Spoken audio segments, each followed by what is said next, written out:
To the US, where there's been good news and bad news for President Biden in the White House over the past few hours. The good news, he will not be charged after an investigation into allegations that he mishandled top secret documents after his time as vice president. The bad news, the inquiry by the Department of Justice Special Counsel was scathing in its assessment of the president's memory, stating the 81-year-old would have, quote, likely presented himself to the jury as sympathetic, well-meaning elderly man with a poor memory who couldn't recall to the panel, they said, when he was vice president or even the date his son Beau died. It triggered this fiery response from the president a little earlier.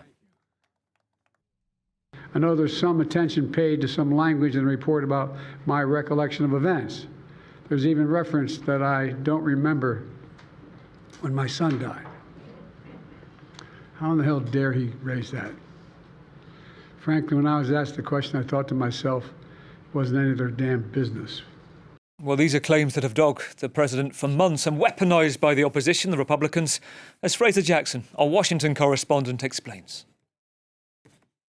The early evening, we got that report from the special counsel, and we'd been hearing that we might be hearing from Biden the entire day, but it didn't materialize. And then eventually there was a 15-minute warning and suddenly a primetime address from Joe Biden where he really pushed back on some of the headlines that came out of that, some of them questioning his mental competency. Joe Biden tried to get the narrative back on track by saying that he'd actually complied with this investigation, saying, quote, this was an exhaustive investigation going back more than 40 years, even into the 1970s when I was a young senator. I cooperated completely, threw up no roadblocks and sought no delays. A slight jab there at Donald Trump, who was also facing investigation and now criminal charges because of his mishandling of documents. And that was something that Joe Biden tried to bring up time and time again. But the questions from reporters were all about his mental competency, something that had been brought up time and time again within that special counsel report. One of them said that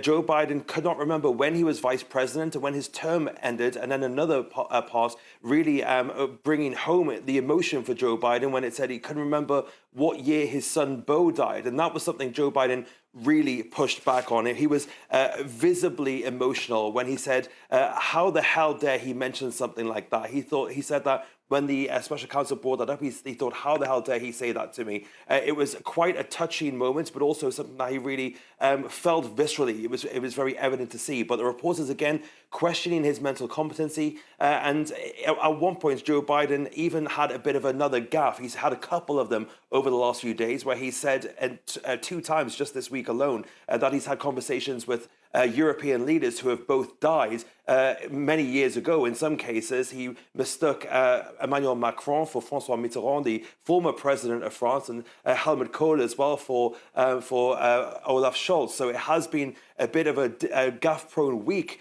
and it continued when Joe Biden called President al-Sisi of Egypt President al-Sisi of Mexico when he was talking about Gaza and Israel. So it was a bit of a to and fro today. But Joe Biden insisting, quote, my memory is fine, and bringing up his track record once again, insisting that he did not share classified documents, unlike Donald Trump. That's what he said. And this is obviously different to what we've seen from Biden recently. He's been kind of hidden away from the press in recent days. And this was more Biden off script, as it were, especially in that question and answer section, in that late night, last minute address at the White House.